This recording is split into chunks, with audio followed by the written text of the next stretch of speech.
ഞങ്ങളങ്ങനെ മരണമാസ് കണ്ടിറങ്ങിയിരിക്കുകയാണ്. പടം നമ്പർ 2. ജിത്തു ഭായ്, നിങ്ങൾ മരണമാസാണോ? ഞാൻ മരണമാസാണ്. ഞങ്ങൾ ഒരു മരണമാസാണ്. കുറച്ച് പഴം മേടിച്ചാലും കൊടുത്തെങ്കിലും പഴം ഉണ്ടാക്കി തിരിക്കണം. മരണമാസ് മൂവി എന്ന് പറഞ്ഞു കഴിഞ്ഞാൽ ഭയങ്കര ഓവർ ദ ടോപ്പ് കോമഡി ഉള്ള, ഭയങ്കര എന്താ പറയാ, എക്സാജറേറ്റഡ് ആയിട്ടുള്ള, റിയൽ ലൈഫിൽ ഒരിക്കലും നടക്കാൻ ഓവറാണ്. എല്ലാം ഒരു ഗ്രാഫിന് ഓവറാണ് എല്ലാ ക്യാരക്ടേഴ്സും. കഥയാണെങ്കിലും എവിടേക്കോ നമ്മൾ ഇങ്ങനെ ഈ ഒരു കഥയുടെ പാറ്റേൺ കണ്ടിട്ടുണ്ട്, പക്ഷെ സിമിലർ പ്ലോട്ട് എവിടെയല്ലേ എവിടെയും കണ്ടിട്ടില്ല. കഥയും കഥാപാത്രങ്ങളും എല്ലാം കുറച്ച് എല്ലാം ഒരു മീറ്ററിന് മുകളിൽ നിൽക്കുന്ന ക്യാരക്ടേഴ്സ് ആണ്. പിന്നെ നമ്മൾ കണ്ട തിയേറ്റർ ഫുൾ ഹൗസ് ആണ്. നമ്മൾ ഞാൻ വിചാരിച്ചു നമ്മൾ മാത്രമാണ് ഞെട്ടേഴ്സ് ചിരിക്കണമെന്ന് വിചാരിച്ച് ബാക്കിക്ക് വരുന്നതൊക്കെ കൊണ്ട് ഒരു ചേച്ചി വന്നിട്ട് നേരെ ജിത്തുബായി ഇരിക്കുന്നതിന്റെ കസാലേന്റെ മുകളിൽ വന്ന് കിട്ടുന്നുണ്ട്. ഒരു വഴിക്കായിട്ടുണ്ട് അവരൊക്കെ. അതായത് സിനിമയുടെ കഥ തുടങ്ങുന്നത് തന്നെ നമ്മുടെ ഇതിലൊരു സൈക്കോ ത്രില്ലർ കഥയാണല്ലോ. അപ്പൊ സൈക്കോ ത്രില്ലർ കഥയുടെ ഒരു പ്ലോട്ട് തന്നെ സോഷ്യൽ മീഡിയനായിട്ട് കാണാം അല്ലേ. അതൊരു ഇപ്പത്തെ എന്താ പറയുക, ഇപ്പത്തെ ഒരു വൈബ് അതാണല്ലോ. 2K ട്രെൻഡ്, ജെൻസി ട്രെൻഡ് എന്ന് പറയാം. ആ രീതിയിൽ തുടങ്ങി വെക്കുന്ന ഒരു കഥ. ആ കഥ ഇങ്ങനെ ജസ്റ്റ് ബിൽഡായിട്ട് ഇങ്ങനെ പോകുമ്പോഴാണ് നമ്മുടെ മെയിൻ ക്യാരക്ടറായിട്ടുള്ള ബേസിൽ ജോസഫിന്റെ ലൂക്ക് വരുന്നത്. ബേസിൽ ജോസഫിന് ഈ സിനിമയിൽ ഒരു 2-3 super star title young super star, young angry super star, sad super star, പല സൂപ്പർ സ്റ്റാറുകളുമായിട്ട് എനിക്ക് വന്നത് ഊക്കാണ് തോന്നുന്നുണ്ട്. വഴിയെ വന്നപ്പോ നമുക്ക് മനസ്സിലായി അതൊരു കൊടൂര് ഊക്കാണെന്നുള്ളത് മനസ്സിലായി. അതൊരു എന്താ പറയാ, ഈ വേർഡ് യൂസ് ചെയ്യാൻ എനിക്ക് താല്പര്യം ഇല്ലെങ്കിലും ഈ സിനിമയ്ക്ക് ഈ വേർഡ് യൂസ് ചെയ്തേ പറ്റൂന്ന് തോന്നുന്നുണ്ട് അല്ലേ. സോക്കോൾഡ് കണ്ണാപ്പിസം. സോക്കോൾഡ് കണ്ണാപ്പിസത്തിന്റെ എടുത്തു പറയണ കണ്ണാപ്പി സോക്കോൾഡ് കണ്ണാപ്പിസത്തിന്റെ എന്താ പറയാ, വേട്ടയാട് വിളയാടുകള് ഇങ്ങനെ ഒരു പരിധിയിൽ കൂടുതലായിട്ട് ഭയങ്കരമായിട്ട് അത് എന്ത് ചെയ്യുന്നത് ഒരു ഇമ്പാക്ട് സിനിമയ്ക്കുണ്ട്. കാരണം ബേസിൽ ജോസഫിനെ കൊണ്ട് ചെയ്യാൻ പറ്റുന്ന കുറെ സാധനങ്ങളുണ്ട്, ചില മൈന്യൂട്ട് സാധനങ്ങളൊക്കെ. അതൊക്കെ കണ്ട ഒരു ബേസിലല്ല ഈ പടത്തിലുള്ള ഒരു ഭയങ്കര ഒരു എക്സ്ട്രാ ചെയ്യുന്ന ആ ക്യാരക്ടർ തന്നെ അങ്ങനെയാണ്. അതിന്റെ ഡെഫിനിഷൻ തന്നെ അങ്ങനെയാണ്. ഹലാൽ ചിക്കൻ ഇട്ട് അമ്പലക്കുളത്ത് വർഗീയ കലാപം ഉണ്ടാക്കുന്ന ആള് എന്നൊക്കെ പറയുമ്പോൾ ആ രീതിയിലുള്ള ഒരു ഓവർ ദ ടോപ്പ് ക്യാരക്ടറാണ്. അത് കഴിഞ്ഞു കഴിഞ്ഞാൽ ഈ സിനിമ മൊത്തം കൊണ്ടുപോയത് ഇവരാരുമല്ല, നമ്മുടെ കൺവിൻസിങ് സ്റ്റാർ ആണ് സുരേഷ് കൃഷ്ണ. അയാൾ ഒരു രക്ഷയില്ല മക്കളെ. അതായത് ഫസ്റ്റ് ഹാഫിലൊക്കെ ചില സ്ഥലങ്ങളിൽ ബേസിൽ ഇല്ലാത്തടത്തും ബേസിൽ ഇല്ലടത്തും സുരേഷ് കൃഷ്ണ സ്കോർ ബേസിലുള്ള സാധാരണ എല്ലാ സിനിമയിലും ബേസിൽ വന്നു കഴിഞ്ഞാൽ ബേസിലാണ് സ്കോർ ചെയ്ത് കൊണ്ടുപോകുന്നത്. മാക്സിമം സ്കോർ ചെയ്യാന്നൊക്കെ പറഞ്ഞു കഴിഞ്ഞാണ്ടല്ലോ, അയാൾ ഓരോ സീനും സ്കോറിംഗ് ആണ് അയാളത്. അയാള് കൗണ്ടർ അയാളെ സാധനങ്ങളൊക്കെ ഉണ്ട്, അതൊന്നും ഒരു രക്ഷയില്ല. ചില സാധനങ്ങളൊക്കെ അയാൾ ചിരിക്കാതെ വളരെ സീരിയസ് ആയി നിന്നിട്ട് പറയും, പക്ഷെ നമുക്ക് അത് കേട്ട് കഴിഞ്ഞാൽ നല്ല ചിരി വരുന്ന സാധനങ്ങൾ. അയാൾ വേറൊരു ഫേസ്. അപ്പോൾ സിനിമേന്റെ ഫസ്റ്റ് ഹാഫ് മൊത്തം ഒരു ക്യൂരിയോസിറ്റി ഉണ്ടാക്കുന്ന രീതിയിലുള്ള ഒരു സൈക്കോ കില്ലർ ഐറ്റംസുകൾ ഇങ്ങനെ ചെയ്തിട്ട് പോകുന്ന ഒരു പരിപാടിയാണ്. ഫസ്റ്റ് ഹാഫ് കഴിയുമ്പോഴത്തേക്കും നമുക്ക് ഏകദേശം കാര്യങ്ങൾ ബ്രേക്ക് ആവും. ഓക്കെ, അതായത് ഞാൻ സത്യം വിചാരിച്ച ഫസ്റ്റ് ഹാഫ് കഴിഞ്ഞപ്പോൾ വിചാരിച്ചു ഇനിയിപ്പോൾ സെക്കൻഡ് ഹാഫിൽ എന്താ ഉള്ളത്, നമുക്ക് അങ്ങനെ തോന്നിയില്ല. ഇതിപ്പോൾ സെക്കൻഡ് ഹാഫിൽ കാര്യമായിട്ട് ഒന്നും വരാൻ സാധ്യതയില്ല, ഇപ്പം ഇതിന് എന്ത് ട്വിസ്റ്റ് കൊണ്ടുവരും എന്നുള്ളൊരു തോന്നൽ എനിക്ക് ഫസ്റ്റ് ഹാഫ് കഴിഞ്ഞപ്പോഴായിരുന്നു. പക്ഷേ സെക്കൻഡ് ഹാഫ് ആയപ്പോഴത്തേക്ക് സാധനങ്ങൾ മാറി മറിഞ്ഞ് പോകാൻ തുടങ്ങി. അതൊരു നല്ല ക്യാച്ചായിരുന്നു. കാരണം നമ്മളെ പ്രഡിക്ഷനോ നമ്മളെ പ്രതീക്ഷയ്ക്കോ അല്ല സെക്കൻഡ് ഹാഫിൽ ഒരു ട്വിസ്റ്റ് വന്നിട്ടുള്ളത്. ആ ഒരു ട്വിസ്റ്റ് നല്ല കൺവിൻസിങ് ആയിട്ട് വെക്കാൻ പറ്റി, കൃത്യമായിട്ട് പ്ലേസ് ചെയ്യാൻ പറ്റി. അതെ, അത് ശരിക്കും കൺവിൻസ് ചെയ്യാൻ ശിവപ്രസാദ് ഡയറക്ടറിനെ കൊണ്ട് അത് കൃത്യമായിട്ട് സാധിച്ചിട്ടുണ്ട്. സിജു സണ്ണി ഇതിന്റെ റൈറ്റിങ്ങിന്റെ ഭാഗമായിട്ടുണ്ടോ? സിജു സണ്ണി ഉണ്ട് എന്നുള്ളതിന്റെ ഏറ്റവും വലിയൊരു ഉദാഹരണം എന്താ, സോഷ്യൽ മീഡിയയുടെ ഇപ്പത്തെ ട്രെൻഡില്ലേ, ട്രെൻഡ് സാധനങ്ങൾ ഭയങ്കരമായിട്ട് എടുത്ത് ലാസ്റ്റ് ഇന്റർവ്യൂ കാണിക്കാണ്. എല്ലാ സാധനങ്ങളും ഒരുപോലെ സാധനങ്ങൾ ആദ്യമായിട്ടുണ്ട്. അപ്പൊ നമ്മളെ ഇതൊരു വല്ലാത്ത കഥയാണ്. ഇയാൾ എന്തുകൊണ്ട് സൈക്കോ ആയി അറിഞ്ഞു കഴിഞ്ഞിട്ടുണ്ടെങ്കിൽ നമ്മള് സൈക്കോ ആയി പോകും. സത്യം, അതൊക്കെ അറിയണമെന്നുണ്ടെങ്കിൽ നിങ്ങൾ പടല്ലേ, പടം ഫുള്ള് കാണും വേണം കേട്ടോ. അപ്പോൾ ഇതില് നമ്മളെ രാജേഷ് മാധവൻ ഇതിനകത്ത് ഞാൻ സത്യം പറഞ്ഞാൽ വിചാരിച്ചിരുന്നു ഇയാൾക്ക് ആ ഒരു റോൾ അല്ലേ, ആ റോൾ എങ്ങനെ ഇയാൾക്ക് ഇത് ഹാൻഡിൽ ചെയ്യാൻ പറ്റുന്നുള്ളൂ. പക്ഷെ ചില സാഹചര്യത്തിലൊക്കെ ഈ ചെങ്ങായി ഒരു നമുക്ക് തന്നെ പവർ നമുക്ക് ചിലപ്പോ അയാള് എന്തെങ്കിലും ഒരു കോമഡി ഒക്കെ കളയാനുള്ള പരിപാടി. അയാൾ ആ സൈക്കോ തരം തന്നെ കറക്റ്റ് അയാള് അയാളൊരു ഇതാക്കി പറയല്ല, അയാളൊരു ഇത് വെച്ചിട്ട് നമ്മളത് പ്രതീക്ഷിക്കില്ല. അടിച്ചിടേണ്ടതും വയലന്റ് ആവേണ്ട സീനൊക്കെ അല്ലേ, പക്ഷെ അയാളത് ഹാൻഡിൽ ചെയ്തു, അയാൾ നന്നായിട്ട് ഹാൻഡിൽ ചെയ്തു.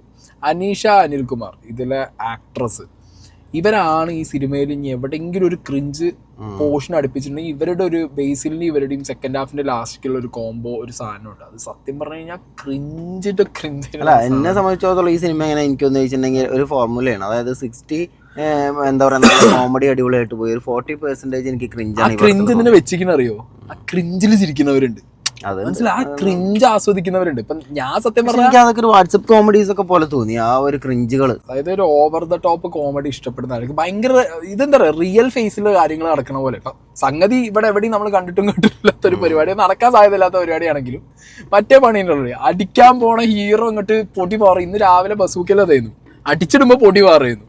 പക്ഷെ ഇതിനകത്ത് അടിക്കാൻ ഉണ്ടല്ലോ ലാസ്റ്റ് പറഞ്ഞാലും ആ ഒരു ആക്ട്രസിന്റെ ഒരു സാധനം ഉണ്ട്, ഒരു അടിക്കാൻ പോകുമ്പോ കൈ ഭയങ്കര സെക്കൻഡ് ഹാഫിന്റെ വരെ പക്ക സാധനം. സെക്കൻഡ് ഹാഫിന്റെ ലാസ്റ്റിലാണ് അവരെ ക്രിഞ്ച് അടിപ്പിച്ചത്. പക്ഷെ ക്ലൈമാക്സിൽ 36 കയ്യടി സാധനം കൊണ്ടുപോയി അവർ. ആ ഒരു അനീഷ അനിൽകുമാർ ആ സീനെ കൊണ്ടുപോയില്ല, അത് ഭയങ്കര.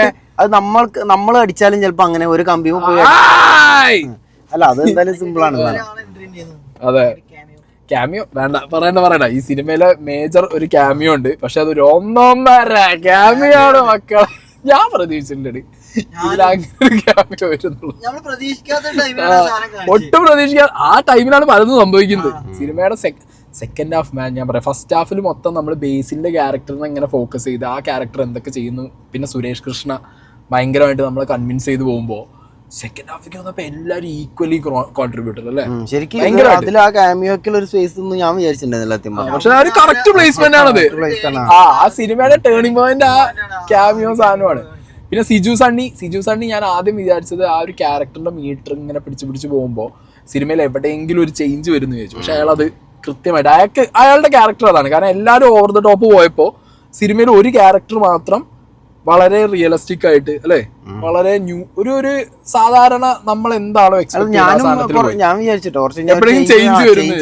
ഒരു ചാൻസ് ഇങ്ങനെ കാണേണ്ടത്, പക്ഷെ അയാള് ആ ക്യാരക്ടർ അത് നന്നായിട്ട് എക്സിക്യൂട്ട് ചെയ്തു സിജു സണ്ണി. ആ സാധനം ബേസിൽ ചെയ്യുന്ന ചെറിയ ചെറിയ കുട്ടി ചില സാധനങ്ങളൊക്കെ ഉണ്ട്, അതൊക്കെ ഭയങ്കരമായിട്ട് നമുക്ക് രസം തോന്നുന്നു. നേരത്തെ പറഞ്ഞ ഗേറ്റ് എടുത്ത് റിയൽ ലൈഫിൽ നടക്കുന്ന കുറെ സാധനങ്ങളുണ്ട് ഹീറോസ് ചെയ്യണതും. ബേസിന്റെ സാധനങ്ങൾ എന്ന് പറഞ്ഞാൽ എങ്ങനെയാണ്, ബേസിന്റെ സാധനങ്ങൾ നമുക്ക് എപ്പോഴും ആ ക്യാരക്ടറിനോട് ഒരു എപ്പോഴും ഒരു എന്തൊന്നാറ ബേസിൽ ചെയ്യുന്ന കാരണം എന്താ വെച്ചിട്ടുണ്ടെങ്കിൽ ബേസിലെപ്പോഴും ചെയ്യുന്ന ക്യാരക്ടർക്ക് ഒരു സാധാരണക്കാരൻ ഒരു ഹീറോ സംഭവം ചെയ്തിട്ട് അയാൾ ചെയ്യാറില്ല. അപ്പൊ അത് ചെയ്യുന്നതുകൊണ്ടാണ് നമുക്ക് വേഗം ഉൾക്കൊള്ളാൻ പറ്റുന്നത്. അപ്പൊ നമുക്കറിയാം ആ ഒരു റെയിൽവേ ഗേറ്റ് പോലത്തെ സാധനം ഒന്നും ഒറ്റയടിക്ക് എടുത്ത് ഒരാൾക്ക് ചാടാൻ പറ്റില്ല. അത് ബേസിൽ തടയുമ്പോൾ അത് ഭയങ്കര റിയാലിറ്റി ഫീൽ ചെയ്യുന്നതുകൊണ്ടാണ് അത് എനിക്ക് തോന്നുന്നു ഒന്നുകൂടെ രസമായി തോന്നുന്നത്. എനിക്ക് സത്യം പറഞ്ഞു കഴിഞ്ഞാൽ സെക്കൻഡ് ഹാഫിലെ എനിക്ക് ഭയങ്കര ഇഷ്ടമായ ലാസ്റ്റ് ഈ സിനിമയ്ക്കകത്ത് ഒരു വിഷയം എന്താ പറയുക, നമ്മള് പടം കാണുമ്പോൾ ചിരിച്ചൊരു വഴിയായിട്ട് നമ്മൾ അടുത്ത സീനിലേക്ക് പോകുമ്പോൾ എന്താവും അറിയാം, അടുത്ത സീനിന് അടുത്ത വക പൊട്ടിയിട്ടുണ്ടാവും. അപ്പൊ നമുക്ക് അത് നിങ്ങൾക്ക് കിട്ടിയോ അങ്ങനെ പ്രശ്നം? കഴിഞ്ഞ സീൻ കഴിഞ്ഞിട്ട് ചിരിച്ചു വന്ന അപ്പുറത്തെ സീൻ ആകുമ്പോഴത്തേക്ക് ഈ ചിരി ഒന്ന് മാഞ്ഞു വരുമ്പോഴത്തേക്ക് അടുത്ത സാധനം വരും. അങ്ങനത്തെ ഒരു ഐറ്റം അതിങ്ങനെ ചിരി വെച്ച് കുക്ക് ചെയ്തിട്ടാണ് സാധനം എൻ്റയർ പാക്കേജ് എങ്ങനെ വെണ്ടയ്ക്ക അച്ഛന്റെ വെണ്ടയ്ക്ക രസം തരാ. സുരേഷ് കൃഷ്ണ സീരിയസ് ആയിട്ടാണ് പറയുന്നത്, ദേഷ്യം പിടിച്ചിട്ട് എന്റെ അച്ഛന്റെ വെണ്ടക്കാരൻ്റെ വെക്കുന്നത്, അത് അപ്പുറത്തെ സൈഡാണ് അത് കോമഡി ആക്കി കൊണ്ടുവരുന്നത്. അങ്ങനെ ടോട്ടലി എനിക്ക് എഡിറ്റിംഗ് ഭയങ്കര ഇഷ്ടമായിട്ട് ഈ പടത്തിന്റെ അല്ലേ. എഡിറ്റർ ചമൻ ചാക്കോ, ഭയങ്കര ചമൻ ചാക്കോന്റെ ഞാൻ എടുത്ത് പറയുന്നില്ലടേ. ചമൻ ചാക്കോ മറ്റേ ഇൻവിസിബിൾ ആയിട്ട് നമ്മളെ നാഗസൈരന്ദ്രി അവരെ വോയിസ് കൊണ്ട് മാത്രം അവര് തകർത്തിട്ടുണ്ട്. അവരുടെ ഒരു ഇമ്പാക്ട് സുരേഷ് കൃഷ്ണയ്ക്ക് ഭയങ്കര ഇമ്പാക്ട് ആണ്. ആ ക്യാരക്ടറിന് കൊടുക്കുന്ന ഭയങ്കര ഒരു ഇമ്പാക്ട് ആണത്. അടിപൊളി. അല്ല, സുരേഷ് കൃഷ്ണയ്ക്ക് ഒരുപാട് കോമഡി ചെയ്യാനുള്ളത് അവരെ സപ്പോർട്ട് ഭയങ്കരമായിട്ട്, അവരുടെ വോയിസ് സപ്പോർട്ട് ഭയങ്കരമായിട്ടുണ്ട്. ആ സാധനത്തിന് മറുപടികൾ കൊടുക്കുമ്പോഴാണ് പലപ്പോഴും കൈയടി വരുന്നത്. ടോട്ടലി നോക്കി കഴിഞ്ഞു കഴിഞ്ഞാൽ രാവിലെ നമ്മളൊരു ആക്ഷൻ പടം കണ്ടു, ഉച്ചയ്ക്ക് ഇറങ്ങിയിട്ട് ഞങ്ങളൊരു ഔട്ട്. നമുക്ക് സത്യം പറഞ്ഞു കഴിഞ്ഞാൽ എല്ലാം മാറ്റി വെച്ചിട്ട് എന്താ അറിയോ, ഇരുന്ന് ചിരിക്കാന്ന് പറഞ്ഞു കഴിഞ്ഞാൽ എന്റെ അഭിപ്രായത്തിൽ സുരേഷ് കൃഷ്ണക്ക് ഇനിയും ഇങ്ങനത്തെ കുറച്ചും കൂടെ ഡീപ്പായിട്ടുള്ള സാധനങ്ങൾ കൊടുക്കണം എന്നുള്ളതാണ്. ഇങ്ങനത്തെ റോളുകൾ വരണയാൾ ഇതിന് ഈ സിനിമയുടെ ഞാൻ സാധാരണ സിനിമയുടെ ബേസിലാണ് കൊണ്ടുപോകുന്നത്. സിനിമ ആദ്യം മുതൽ അവസാനം വരെ ബേസ്. ഇതിപ്പോ ഇതിലെല്ലാരും അമീഷ ആണെങ്കിലും ബാബു ആന്റണി അയാള് വന്നിട്ട് അയാൾ ഐറ്റം വെയിറ്റ് ഒക്കെ വെച്ച് തരും കോമഡി. അതിന് ഏറ്റവും എന്താ ഡിസ്പോ എന്താണ് പറയല്ലേ, ഞങ്ങള് നിർത്താതെ ചിരിച്ചൊരു സാധനമാണ് സെക്കൻഡ് ഹാഫില്. അതെല്ലാരും പെരും ചിരിയുന്നു. ബേസിലൊരു സാധനം മക്കളെ, മറ്റൊരു അതേ ഡസ്പോണ് ഞങ്ങള് റിവ്യൂ പറയുമ്പോ അത്ര ചിരിക്കണം എന്നുണ്ടെങ്കിൽ തിയേറ്ററിൽ കയറിക്കോണ്ടു. ആ സാധനം എന്താണ് പേരെന്താ അയാളെ പറയണ്ട പേരൊന്നും അത് സ്പോയിലറോ നല്ല സാധനം, അതൊക്കെ പുതിയ സാധനങ്ങളല്ലേ. ഓക്കെ ഗൈസ്, നമ്മള് റിവ്യൂ ആദ്യമായിട്ടല്ലോ ഇറങ്ങിയിട്ട് ഇത്രയും ചിരിച്ച റിവ്യൂ ചെയ്യുന്നു, പണ്ടിറങ്ങിയിട്ട് ആദ്യമായിട്ടായിരിക്കും. അപ്പൊ ഓക്കെ ഗൈസ്, നിങ്ങൾ ടിക്കറ്റ് എടുത്തോ, കണ്ടോ. ചിരിയായിരിക്കും പടത്തിൽ മൊത്തം. പ്ലോട്ട് ഫാമിലി ആയിട്ടൊക്കെ പോയാൽ നന്നായിട്ട് ചിരിക്കാൻ, ആ ക്രിഞ്ചൊക്കെ കോമഡി ക്രിഞ്ചാണ്. അതാണ് അടിച്ചാലും കുട്ടികൾക്കൊക്കെ ഭയങ്കര കുട്ടികൾക്കൊക്കെ ചിരിച്ചാഘോഷം. ഫാമിലിക്കൊക്കെ അല്ലേ, ഫാമിലിക്കൊക്കെ കൊണ്ടുപോയി ആഘോഷിക്കാം. ഈ കുട്ടികളുണ്ടല്ലോ നമ്മള് വീഴാൻ പോണ പോലെയൊക്കെ കാണിച്ചാൽ അങ്ങനത്തെ കുട്ടികൾക്കൊക്കെ ഇരുന്നത് കണ്ട് ചിരിക്കാൻ കുറെ അങ്ങനത്തെ കുറെ കോമഡി ഓൾറെഡി ഒരു ഫാമിലി ക്രൗഡ് ഉണ്ട്, ഭയങ്കര. അതൊന്ന് തിയേറ്റർ കാണാണ്ടല്ലോ, കാണാനുണ്ട്. തിയേറ്ററിൽ ഫാമിലി ലേഡീസും ഒരുപാട്. എന്റെ മൈൻഡ് പറയുന്നത് പറഞ്ഞാൽ മരണമാസ് മിക്കവാറും ഫാമിലി തൂക്കും. ഒരു ഫാമിലി ഫാമിലി ഈ സാധനം വിഷുവിന് തൂക്കിയടിക്കും. ബസൂക്ക ചെക്കന്മാരും തൂക്കും. അല്ല, വിഷുവും കൂടെ വരുമ്പോഴേക്കും വിഷു വരുമ്പോഴത്തേക്ക് ഫാമിലി ഒന്നായിട്ട് അടിച്ചു കയറും. ഫാമിലി ബസൂക്കയ്ക്ക് കയറാൻ അടുത്തോളം കണ്ടാലേ വരെയുള്ള കണ്ടീഷനില് ഫാമിലി കൊണ്ടുപോകും, യൂത്ത് അപ്പുറത്തും കൊണ്ടുപോകും. യൂത്ത് അപ്പുറത്തും ചാടും. മരണമാസത്തിനുള്ള ഒരു പോസിറ്റീവ് അതാണ്. ഫാമിലിയും കയറും, യൂത്തും കയറും, രണ്ടും കയറും. സാധനം സെറ്റാണ്. എന്താണെങ്കിലും കയറി കണ്ടോളൂ. ഇനി ഞങ്ങൾ ജിംഖാനയ്ക്ക് പോട്ടല്ലേ, ഇനി അടുത്ത ചെക്കന്മാരെ അവിടെ തന്നെ പോട്ടെ.